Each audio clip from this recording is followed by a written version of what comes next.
Spoštovane kolegice, kolegi, spoštovana publika, ki ste prišli na sejem in tudi, ki ste se odzvali vabilu, da prisostvujete predstavitvi zelo zanimive knjige, ki jo je napisal kolega, profesor Jernej Zupančič. Želela bi samo v uvodu na kratko predstaviti profesorja Jerneja Zupančiča, ki je, rekla, moj in naš dolgoletni sodelavec.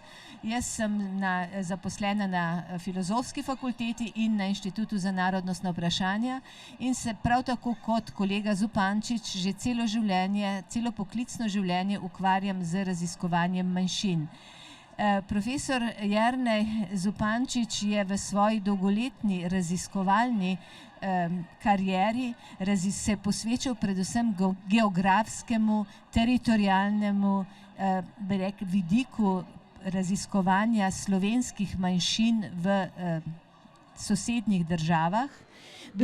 Bil je profesor za geografijo na Filozofski fakulteti, kar pomeni, da prenaša to svoje bogato raziskovalno delo tudi študentom in tako širi pomen in vedenje o problematiki manjšin in pa seveda tudi o problematiki in pa v tem kontekstu slovenskega naroda, slovenske nacije. Danes me je doletela čast, da predstavim knjigo, ki je seveda plod njegovega dolgoletnega raziskovanja z naslovom Slovenske manjšine v sosednjih državah. Že v začetku bi rada poudarila, da je knjiga izredno bogata po vsebini, je sicer tudi obsežna, bogata pa zato, kajti se ne dotika, če bi na primer nekdo pogledal samo naslov Slovenske manjšine v sosednjih državah, bi imel občutek, da bo samo o tem, ampak ko jo bralec vzame v roke in pogleda, ugotovi, da je zastavljena zelo široko, interdisciplinarno, bi lahko rekli, in da posega ne samo v današnji čas, ampak tudi v preteklost, v začetke nastajanja naroda, slovenskega naroda, nacije in pa tudi nastanka manjšin. Še več, lahko rečem, da je razdeljena v 3 dele, 3 vsebinske sklope. Prvi vsebinski sklop obravnava teoretične vidike, teoretični pogled tudi v mednarodno literaturo o tem, kaj je nacija, kako je nastal narod, o manjšinah, skratka citira številne mednarodne avtorje in jih poskuša aplicirati tudi na naš prostor, na slovenski narod, slovensko nacijo, slovenske manjšine. Tako da ta prvi, bi rekla, teoretičnemu delu sledi drugi del, ki se nanaša predvsem na vlogo manjšin, na položaj manjšin, ampak z bolj evropskega vidika. Skratka, se pokaže tudi ta evropski vidik nastajanja manjšin, manjšinske problematike, kar je seveda zelo, bom rekla, pohvalno in nekako tudi položaj naših manjšin prikazuje v nekem širšem pomenu. Tretji del, da ne bom predolga, predavanjem se poskušam omejevati, ampak kot pravim, to je malo tudi problem naš profesorjev, ki mislimo, da moramo predavati. Tretji del, ki je pa zelo, bom rekla, prav tako zelo pomemben in je na nek način nadgradnja prvega in drugega, pa se dotika slovenskih manjšin v sosednjih državah. V sosednjih državah tako z vidika teritorialnosti, poseljevanja, zgodovinskega, političnega, jezikovnega, skratka z vseh vidikov postavi položaj slovenske manjšine v Italiji, Avstriji, na Madžarskem in tudi na Hrvaškem. Tako da resnično človek, raziskovalec, občan, študent, politik, predvsem bi priporočala branje politikom, dobi uvid, kaj pomeni manjšinsko vprašanje v najširšem pogledu.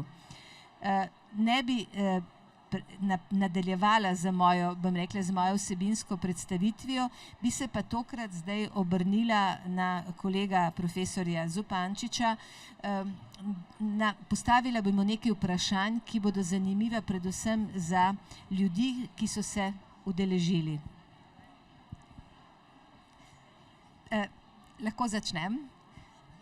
No, najprej bi mogoče dala v začetku, kar me je zelo, kot bom rekla, je uporabno jezikoslovko zelo navdušilo in sem bila zelo vesela, da te bom tikala, ker si kolega, zelo vesela, da si se dotaknil tudi v bistvu terminoloških problemov.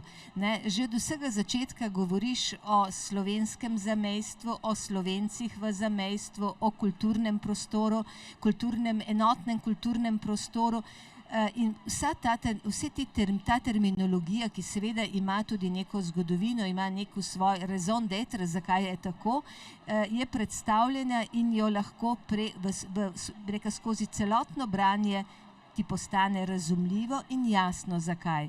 No, tukaj bi želela ti, bom rekla, postaviti vprašanje, zakaj in čemu in zakaj si se to odločil, da si tako izpostavil to?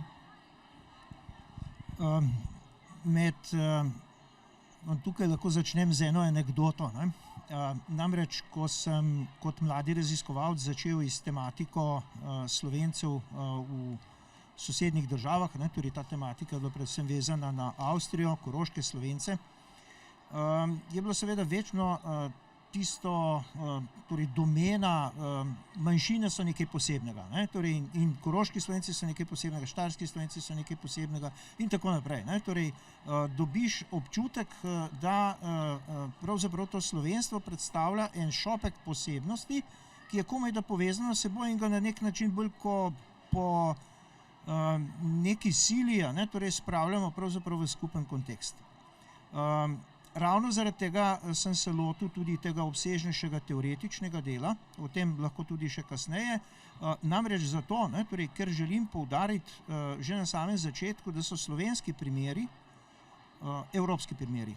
In da tisto, da če poznamo dobro slovenske primere, poznamo pravzaprav evropsko tematiko manjšin, bilateralnih odnosov, ki so vezani na manjšine, in to je eno od, lahko rečemo, centralnih vprašanj današnjih odnosov znotraj EU.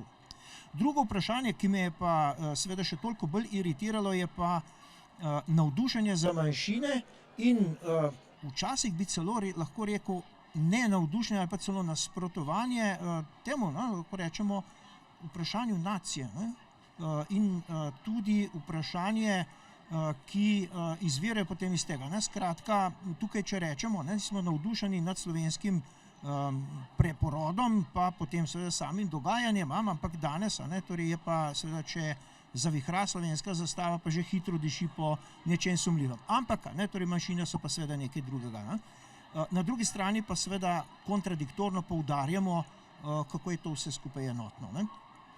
Je pa ni, in tukaj se potem znajdemo pri tem, torej, da manjšine, od takrat, ko so postale manjšine, se nahajajo v drugačnih družbenih, gospodarskih, kulturnih kontekstih in to seveda pomeni tudi določeno evolucijo od generacije do generacije in to se pozna pri jeziku, se pozna pri identiteti, se pozna seveda tudi pri nekem dnevnem utripu, torej pri kamorkoli pravzaprav gre. Kar potem pomeni, da so slovenske manjšine seveda ne samo en subjekt, ampak tudi dejansko, torej vse bolj različen del tega slovenstva. Tega včasih nočemo razumeti. Torej, da je ta raznolikost, ki že nastopa znotraj tega, to. No in drugo, na kar sem se pa spotaknil in moram reči, da me je od leta do leta, skozi desetletja že, torej raziskovanja, motilo, je bilo pa vprašanje zamejstva. Kaj nam pravzaprav etimološko pomeni zamejstvo? Namreč temeljni problem tega je, torej, da je gledano oziroma da upraviči svoj izraz samo enostransko. Torej, če je iz naše, iz ljubljanske strani, torej videno, je to okej. Ni pa seveda popolno zaradi tega, zato ker je pojem vprašanja torej nekega prostora za mejo tako, ne bi morali zraven dodati še slovensko zamejstvo. Torej, tam smo mogoče nekoliko bolj natančni, ne pa seveda dovolj.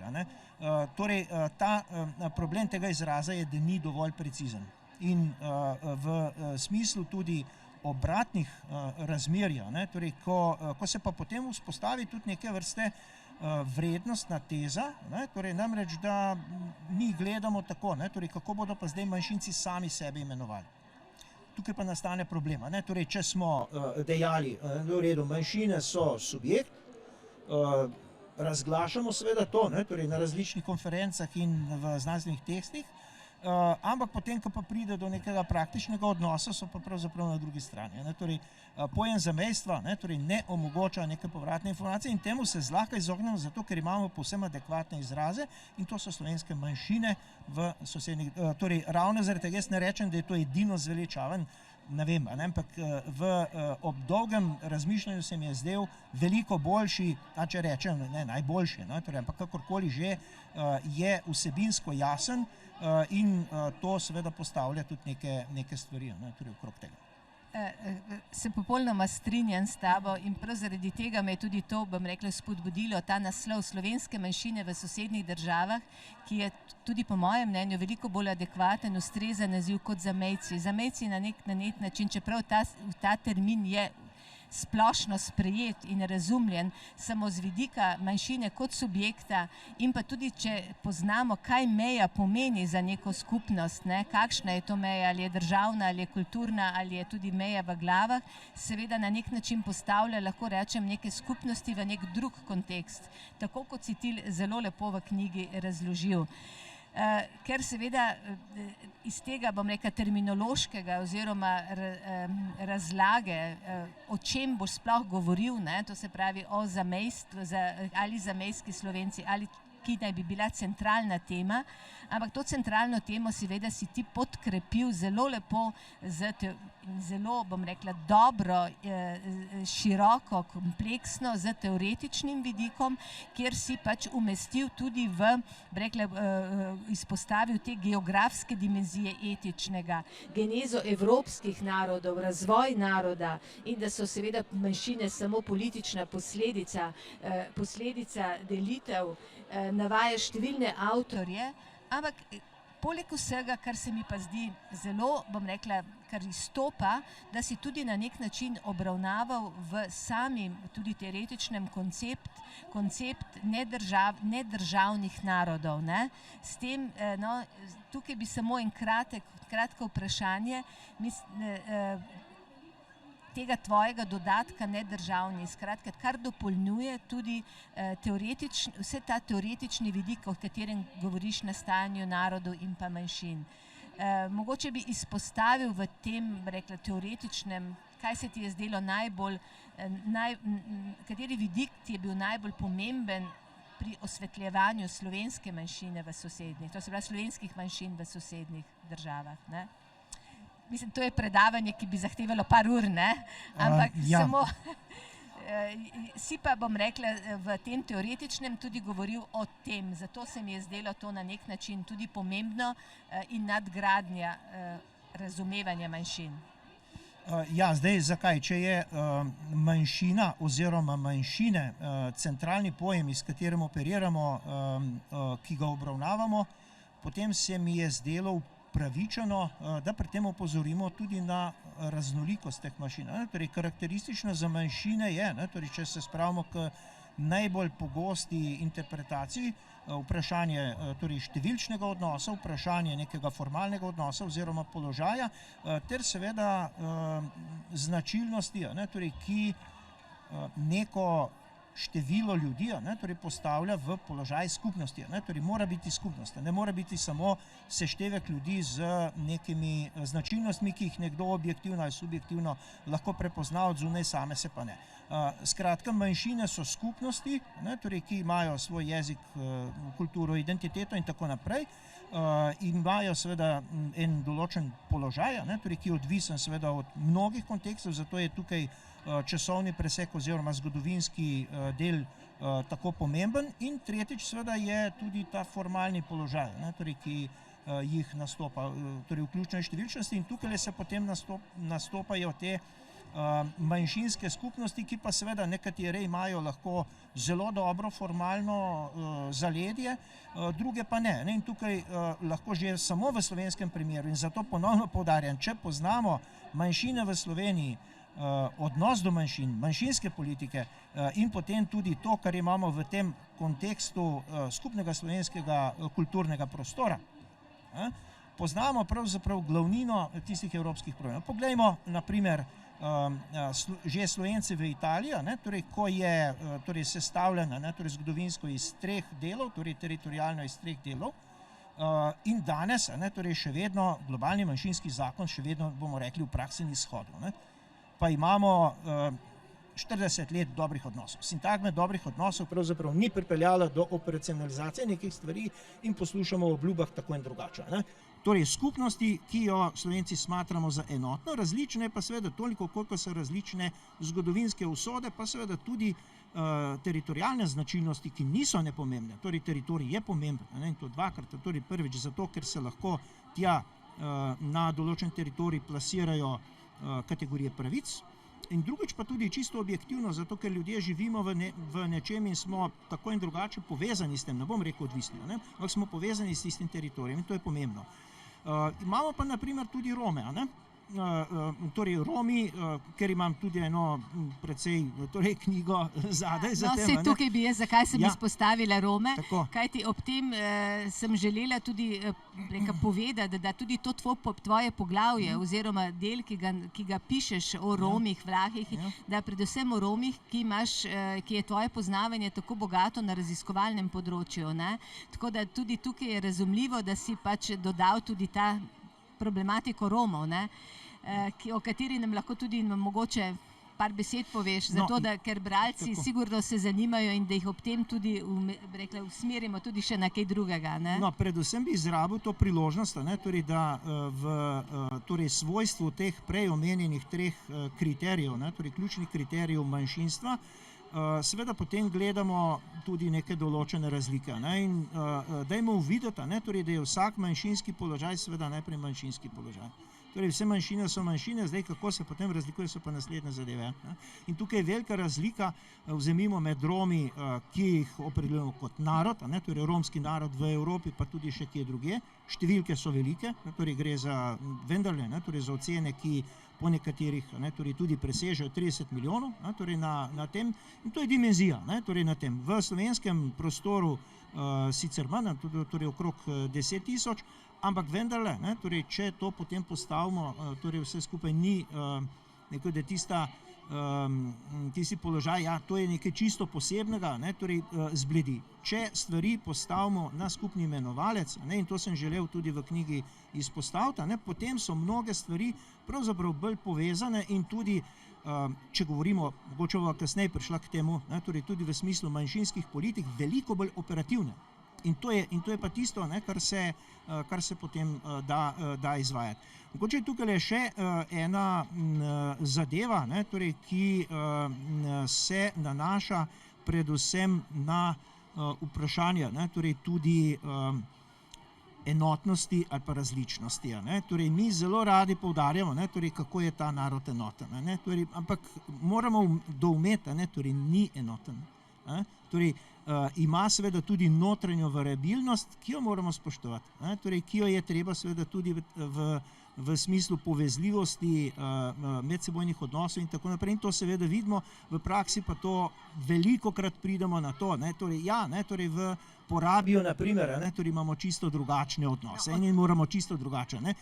Zdaj, vzemimo, če vzamemo samo izhodišče torej te enotnosti različnosti v enotnosti, potem seveda je v slogu manjšinskih politik potrebno imeti torej tisto razmeroma široko toleranco in pa tudi neko razumevanje.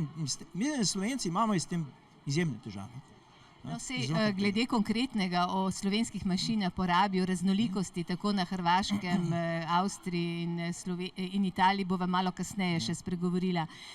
Jaz sem želela iz tega tvojega teoretičnega, splošnega dela, ki si mu namenil kar velik del, ne, zelo, rekla, in zelo pristopil temeljito, kompleksno, sem izpostavila tudi ta vidik, ne, da si pač omenil tudi evropski problematiko, tudi evropskih manjšin, ne, in je kar neko poglavje o manjšinah v Evropi, ne, ki bi lahko mogoče v tem kontekstu te vprašala, kakšna je pa razlika, naprimer, ali zaznavaš ti kot raziskovalec razliko v obravnavanju manjšin v evropskem prostoru, predvsem to, ki se tiče ne nastanka, ampak naprimer politik in pa do manjšin, naprimer, o katerih ti kasneje zelo natančno govori, do slovenskih manjšin v sosednjih državah. Ta evropski vidik, ne, ki je tudi prisoten v tej tvoji knjigi.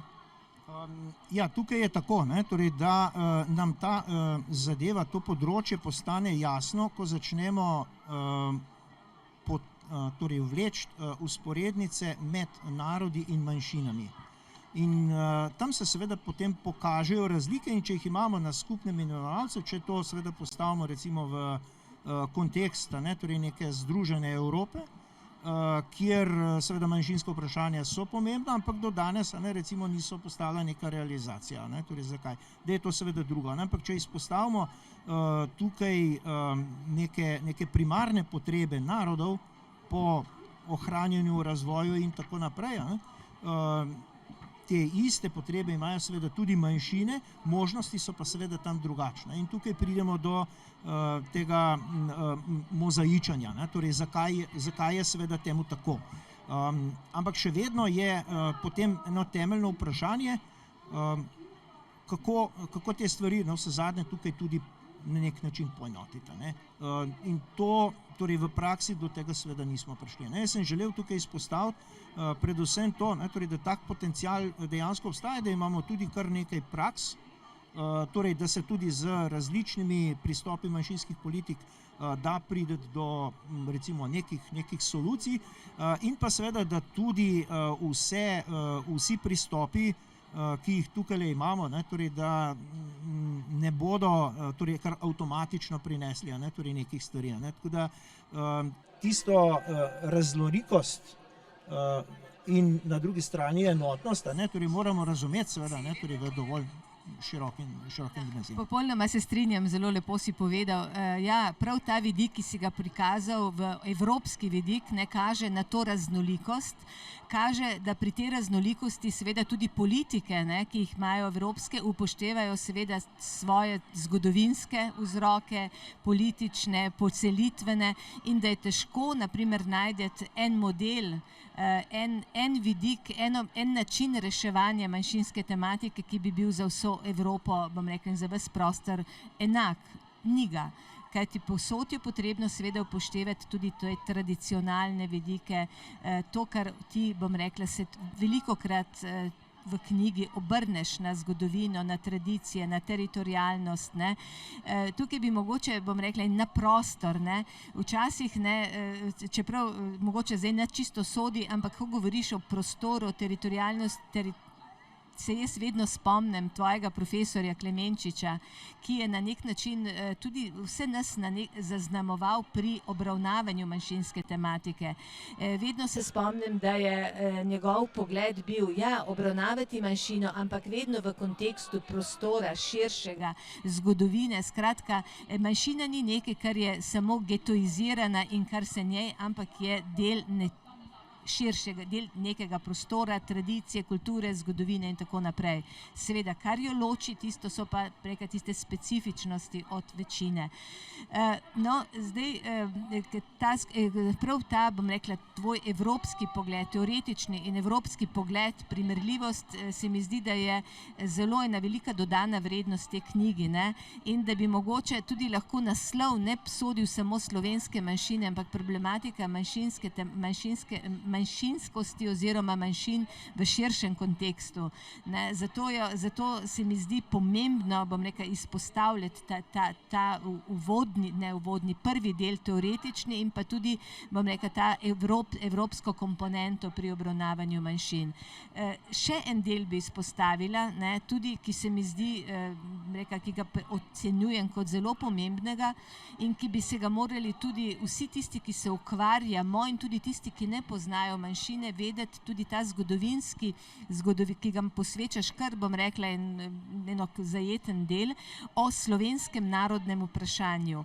To se pravi, segaš v zgodovino nastanka naroda, nacije, in tukaj bi te, bom rekla, to je sicer meni vedno ljubo, kaj ti pravim, da zgodovina je naša učiteljica, historia magistra est, in če ne poznaš zgodovine, tudi slovenskega naroda, preoblikovanja v nacijo, težko razumeš tudi današnjo situacijo, tudi manjšin in celotne, bom rekla, te etnične problematike, če smo širši.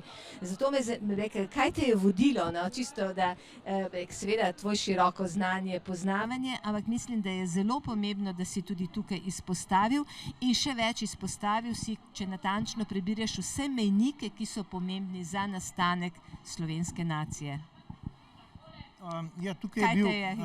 Tukaj je bil motiv naslednji, torej zdaj se spet vrnemo k centralnemu vprašanju, to so manjšine. Torej, če hočemo razumeti enotnost in raznolikost Slovencev v sosednjih državah oziroma tudi manjšin v Sloveniji, potem lahko to dosežemo seveda s časovnim in prostorskim presekom. Torej, politično-teritorialni razvoj, ki ima seveda svoje poglavje in kjer sem želel izpostaviti različne mejnike, ki so do tega privedli. Na ta način dobimo pravzaprav uvid, torej kako se je v današnjem prostoru poselitve, ali pa lahko rečemo tradicionalne ali pa aktualne poselitve, ali pa tudi nekoliko širše celo funkcijskega prostora, torej ki ga slovenska populacija zdaj raznolika in enotna hkrati, tako ali drugače obvladuje, uporablja, kjer na njo vpliva in obratno seveda je tudi vplivana, torej iz strani tega prostora in njegovih značilnosti. Seveda to lahko povemo, torej zakaj je seveda oblikovanje vzemimo političnih enot seveda tisto, zato ker striktno gledano, torej se o manjšinah ali pa uradno se začenja imenovati takrat, ko so nastajale politične meje in takrat, ko so bili seveda sklenjeni tudi določeni sporazumi, skratka, to so politični akti, ki so sledili in so seveda imeli neke posledice. Danes jih lahko razumemo nekoliko drugače, ampak tudi vzemimo nekatere sorazmerno že časovno oddaljene stvari, kot je vzemimo združitev Italije, združitev Nemčije na drugi strani, torej sam proces, ali pa nekje rekonstrukcija Habsburške monarhije v Avstro-Ogrsko in potem naprej. Seveda je imelo eno serijo vsaj posrednih posledic na, vzemimo, položaj jezikov in tako naprej. Torej, ko je. In zakaj moramo poznati tudi različne teritorialne, administrativne okvire. Torej, ravno zaradi tega, ker potem lahko vidimo tudi tiste razlike, ki so pa danes prisotne. Prisotne so v mentaliteti, prisotne so seveda v neki prostorski strukturi in tako naprej. Trst, na primer, je super primer, torej te vrste, kaj se je dogajalo.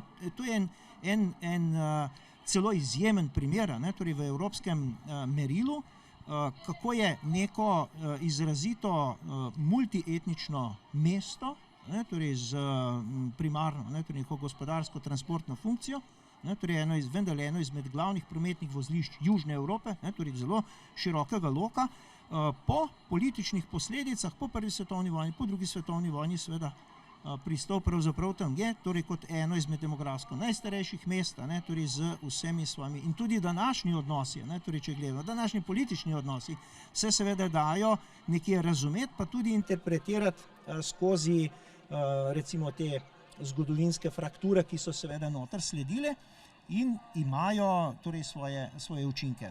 Moramo pa tukaj le reči, torej, ker se velikokrat daje potem na najbolj pomembno prizorišče, to je pa zdaj, bo pa zdaj vsakokratna politika odločala. Res je, ampak ne more pa ignorirati recimo vse akumulirane zgodovine kulture, izkušenj, torej, ki jih je neka populacija tam živela in to je pa tisto tam, kjer pa postanejo stvari veliko bolj komplicirane, če jih hočemo seveda razumeti, torej v vseh svojih otenkih. Točno to, in predvsem mi je bilo, poleg vsega tega si tudi vse te mejnike, tudi vse te mednarodne sporazume nekako omenjal, tako da resnično bralec oziroma kdorkoli se loteva, bo razumel, zakaj je prišlo do nastanka takih mej. Mnogokrat, se pravi, nam, ki se s temi, bom rekla, vsebinami ukvarjamo, seveda nam je jasno, poznamo vse te mednarodne dogovore, nastanek meja, vlogo države, politike, ampak marsikateremu mlademu oziroma tudi ne poznajo nastanek teh, nastanek meja in pa nastanek na nek način tudi manjšinskih skupnosti. Zakaj so tam manjšinske skupnosti? No, poleg, kot pravim, teoretičnega, evropskega, mi je bilo zelo, bom rekla, se mi je nekako koristno in tudi dopolnilo je ta manjšinskost, kot pravim, knjiga brez dvoma ni samo slovenske manjšine, mnogo širša, pa vsebini je tudi poglavje o etnični sestavi prebivalstva Slovenije in tudi obravnavi slovenskih manjšin v Sloveniji, kar na nek način se nadgrajuje tisto, kar govoriš o teoriji in pa o tudi zgodovinskem prikazu v tem, do nastanka tudi manjšin v sami Sloveniji. Tudi tukaj se mi zdi, bom rekla, pomembno, kajti tudi to je bilo eno izmed tvojih področji raziskovanja. Seveda, ponovno te bom rekla, kaj te je vodila, si našel kakšne, bom rekla, tudi povezave z evropskim obravnavanjem manjšin v Evropah in pa obravnavanjem manjšin v Sloveniji. To se pravi, so kakšne povezave, o tem sva že govorila, ampak se mi zdi še vedno zelo pomembno nekako poudariti ta vidik, kajti v ustavno-pravnem reševanju seveda smo mi na nek način, lahko rečemo, vzorni, na reševanju italijanske, madžarske, avtohtonih, skratka tudi ta termin avtohtonost, tradicionalnost, kaj bi pri tem rekla, tvoj komentar želim. Ja, tukaj, torej, ko govorimo o tem, Slovenija, Slovenci smo pa to idealno rešili, torej je to, ampak poglejmo seveda, torej, kakšno je pa številčno gibanje Italijanov in Madžarov. Torej, tam gre krivulja, gre recimo ravno tako dol, skratka, zadevajo jih isti procesi, a pa enaki procesi, kot seveda vse manjšine in sicer zaradi nekaterih tendenc v družbi, ki se jih tudi z manjšinskimi politikami popolnoma ne da ogniti. Torej, tukaj moramo vedeti, torej, da bo asimilacija bo šla pa tudi, če je ne maramo. Tako kot bodo nacionalizmi delovali, tudi če jih ne maramo, pa če jih prepovedujemo, pa tako naprej. Mislim, tukaj si je treba postaviti nekje, torej si prideti na jasno, da neki procesi bodo seveda potekali in politike lahko k temu bistveno pripomorejo, ne morejo pa, rekel, da popolnoma preusmeriti. Skratka, to ni menedžmenta, torej po sedanjih izkušnjah, torej tega ne uspe. Strinjamo pa se lahko, da je manjšinsko vprašanje v Sloveniji rešeno sorazmerno dobro. Ampak zdaj imamo pa dve, pa imamo potem seveda vprašanje Nemceva, torej, ki bi, torej, če tako gledamo, recimo Italijane ali pa Nemca, torej, enak proces. Tako, pa nemško govoreče skupnosti, pa Nemce, torej za tole. Torej, kako je zdaj, tam je tudi terminološko vprašanje ali pa dileme, torej v tem, ampak tudi, če jih tako torej imenujemo, torej položaj pravzaprav zgodovinsko gledano, torej je teh v bistvu zelo podobno. Ene imajo, eden ima, za tole, in s tem se soočamo. Torej, želim tudi to zadevo izpostaviti, torej, da ni neke končne pravičnosti, torej čisto vse in ni nekega edino zveličavnega, ta pravega modela in kot je bilo prej vprašanje nekega, recimo, enotnega evropskega modela. Ne bomo ga imeli, torej zato, ker imamo preveč različno dediščino, ampak seveda z upoštevanjem vsega tega se pa da seveda marsikaj narediti. Tukaj pa je zdaj Evropa, recimo pred tistem, ker se moramo seveda vprašati, torej kam gre, in takrat manjšinsko vprašanje in tudi odnos do manjšin postane seveda velika evropska tema in seveda tudi vprašanje prihodnosti Evrope. Torej tukaj pa zadeve seveda niso več tako, rekel, da niti enostavne, niti nedolžne, torej ko govorimo. Danes še posebej, torej če o tem govorimo. No, se popolnoma strinjam s tabo, da pač tudi na tem področju v Sloveniji bi bilo potrebno nekako, rekel, tudi se večjo pozornost posvečati tako tej manjšinskemu vprašanju in sploh jezikovni in kulturni raznolikosti v Sloveniji, v katero seveda sodijo tudi nemško govoreči, tudi sodijo priseljenci, tudi avtohtoni prebivalci, kot so Srbi, Hrvati, skratka tudi druga populacija, ampak to je stvar seveda tudi naše politike in tudi jezikovne politike, kako bo to usmerjala. Seveda pa trendi asimilacije, integracij tudi, kakorkoli je seveda trend v današnjem času. Ampak mislim, da bi morala družba na nek način usmerjati take, bom rekla, mehanizme, ki bi ohranjali to bogatstvo. Jaz mnogokrat izpostavljam, da manjšine so bogatstvo države, da to je jezikovna, kulturna raznolikost bogati neko družbo in da tako kot se, na primer, borimo za ohranjanje biodiverzitete, bi se morali tudi skrbeti, da ohranjamo tudi jezikovno in kulturno raznolikost kakršne, vsake družbe. Zdaj, to je sicer moj komentar, kar pomeni, da tudi ta tvoja knjiga odpira prav na tem področju še dodatna vprašanja in kliče po nadaljnjem raziskovanju tudi tega vprašanja in da s to knjigo seveda tudi problematika manjšinskosti ni zaključena. In da o tem bova še malo kasneje tudi pogovorila, samo to me je skratka ob prebiranju spodbudilo, da sem te tudi pač nekako vse, kar si napisal, izpostavila in opozorila tudi bralca na tudi ta del. No, zdaj zelo, rekla, zadnji del, ki je v tej tvoji knjigi, pa je namenjen slovenskim manjšinam v sosednjih državah. To je pa resnično, bom rekla, lahko bi rekli, glede na naslov centralni del in pa, bom rekla, prikazan resnično z različnih vidikov in pa je rezultat predvsem tvojega raziskovalnega dela, tudi tvojega empiričnega dela, ki je obogaten tako z grafi, številkami in vsem.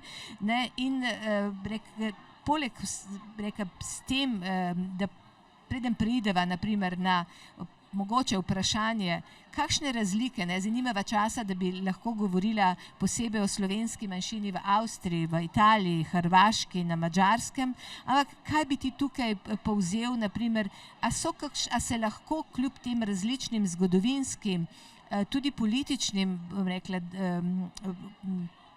političnemu položaju, družbenim razlikam, skratka, cel kup razlik obstoja med temi 4 prostori, a bi lahko potegnili nekaj skupnega oziroma kaj bi v vseh med temi 4 izpostavil na osnovi raziskovanja.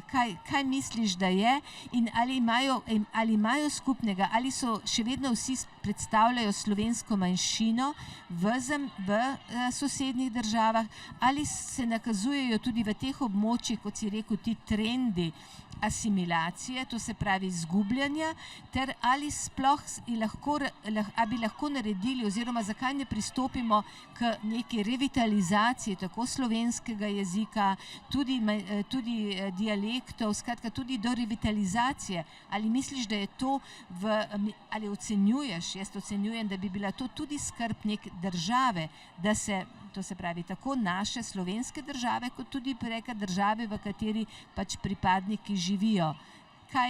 To je zdaj sicer kar nekaj vprašanj, ampak te prosim zaradi časa, če lahko strneš.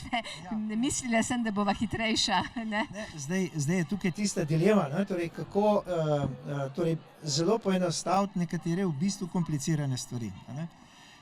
Zakaj tukaj grem? Tukaj bi se malenkostno vrnil nazaj k vprašanju vrednotenja različnosti in seveda tudi možnosti, ki jih manjšinske politike imajo za to, da na tem področju kaj doseže. Mi moramo seveda to zelo pogosto slišimo, torej raznoličnost nas bogati in tako naprej. Ampak moramo seveda vedeti tudi eno temeljno dejstvo, ne, torej, da je etnična raznolikost seveda tudi glavni temelj vseh konfliktov. Medetični konflikti so seveda number one, a ne, in bodo tudi ostale. Ne, torej, to si zapomnimo in torej, ta popotnica seveda, ne, torej, ki pomeni tudi določeno objektivno breme, ne, na drugi strani narekuje tudi neko previdnost pravzaprav, ne, torej, kako je. Druga zadeva, ki je tukaj izpostavljena, je pa potem seveda, ne, torej, na kakšen način pa zdaj pristopati, ne. Jasno nam je, mi vseh etničnih procesov ne moremo popolnoma usmerjati in jih ne moremo popolnoma kontrolirati in tako naprej, tako pač je. Vendar pa se da veliko, in tudi če se govori, ne, ja, bi pa želeli potem preprečiti asimilacijo eno in drugo, ne gre pravzaprav za to, ne. Torej, jaz vidim tukaj centralno vprašanje in tudi izhodišče prizadevanj v vprašanju ohranjanja skupnosti oziroma tudi oblikovanje neke komunikacije, ne, torej med ljudmi, ne, torej med vse tistim, ki jih nazivamo, ne, torej mi smo Slovenci, ne, in moramo seveda razumeti, da tukaj razlike so in seveda, ne, torej, da so te razlike objektivno tista podlaga, ki recimo koroškim Slovencem pa Slovencem v Avstriji ob torej, lojalnosti do avstrijske države omogoča seveda, ne, torej, da so v svojem okolju spoštovani ali če dalje bili spoštovani, da so potem seveda tudi na ta način izpostavljajo kot take. Ne. Torej, ne morejo jih videti seveda kot eksponenta, ne, torej, slovenske države. Ne. Torej, prvič to, ne, torej, da je treba in da je tukaj ta širina razumevanja in tudi neka toleranca recimo slovensko-slovenskih odnosov objektivno potrebna zato, ne, torej zato, da manjšine si same seveda ne ustvarjajo nekih težav in tako naprej, na drugi strani pa ohranjajo komunikacijo, ohranjajo skupnost in tako naprej. In zdaj tukaj je ena zanimiva zadeva, ne, torej tudi tebi, ki si jezikoslovka primarno, torej vprašanje jezika, ne. Kategorično trdimo seveda Slovenci smo Slovenci zaradi svojega jezika, ne. Potem pa ugotovimo, ne, torej, da komunikacije potekajo v mnogih jezikih. In to je seveda nekaj, ne, torej, kar je tudi treba vzeti na znanje, ne, torej, pa nam je to všeč ali pa ne, ampak pomembno. Ne. Seveda o tem bi lahko še veliko govorila, ne? Tudi reka, teorije in tudi raziskave širom po svetu poudarjajo, da jezik ni vedno najbolj prepoznaven znak etnične identitete. Je pa pomemben, ne? Seveda v katerem kontekstu, za koga, kaj o tem, reka, posebno poglavje, posebno okrogla miza predlagam. Ne? Zdaj bi te pa samo na koncu, ker naj čas že... Mislim, da bo že, da smo ja, že no, ampak eno vprašanje si bom še drznila.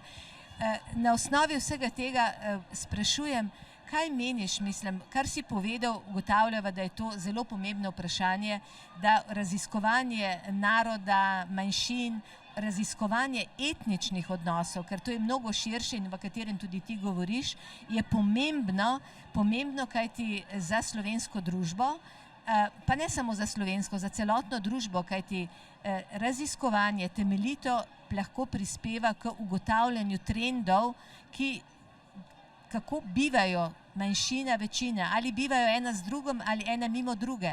Kajti ti odnosi med večinsko, manjšinsko in drugimi so tisti, kateri lahko privedejo tudi do konfliktnih situacij, ki so pa nevarni.